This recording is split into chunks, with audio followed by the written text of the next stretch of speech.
Pinag-aaralan ngayon ng Pilipinas ang pagbuo ng government-to-government labor employment track sa pagitan ng Austria, Hungary, Italy at New Zealand.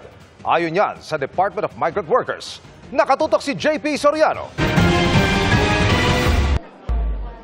9 na taon ng teacher sa isang pampublikong paaralan sa Batangas si Rosalyn. Mahal daw niya ang pagtuturo, pero hindi raw sapat ang sahod na kinikita para sa lumalaki niyang pamilya. Kaya sinubukan niyang mag-apply sa Philippines-Austria Jobs Fair sa isang mall sa Quezon City. Para naman magkaroon tayo ng mas better future. Second na yung professional and personal growth. Mahigit 800 aktibong job orders o trabaho sa Austria ang pwedeng applyan ng mga manggagawang Pilipino mula sa iba't ibang sektor gaya ng architecture, construction, manufacturing, healthcare and wellness, household service, culinary at hospitality sectors. Dati nang may pinirmahang Memorandum of Understanding ang Pilipinas at ang Austrian Federal Ministry for Labor and Economy, kaya planchado na ang ligtas, maayos at ethical recruitment at pagtatrabaho ng mga Pilipino sa Austria. Ibig sabihin kung ano ang minimum wage at benepisyo sa Austria para sa kanilang mga nationals. Ganun din ang makukuha ng mga matatanggap na Pilipino. At ang good news ayon mismo sa ambassador ng Austria sa Pilipinas.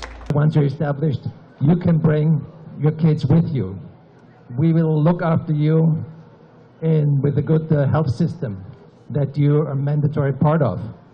Pinag-aaralan na rin daw ng Pilipinas ang pagbuo ng government-to-government o G2G labor employment track sa pagitan ng Austria, Hungary, Italy at maging New Zealand.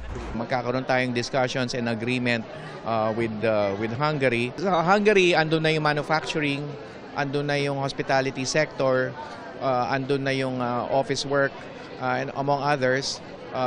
So, pwede pa pag-usapan naman yung ibang klase ng sektor. Of course, mindful of the labor demand, the job market demands here in our country. Dumating din sa aming office ang New Zealand ambassador, so we're also working out something with New Zealand, not necessarily in Europe. But in Europe, we are in continuing discussions with countries like Italy.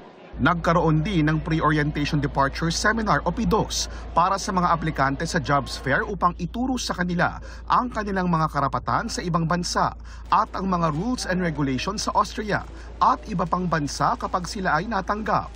Importante rin daw ito para matiyak na hindi mabibiktima ng illegal recruiter ang mga aplikante. Paalala po ng DMW, tanging sa mga lehitimong recruitment agency lang mag-a-apply na makikita sa listahan ng DMW website. Kapag government-to-government ang a-applyan, diretso sa DMW mag-a-apply at wala dapat placement fee.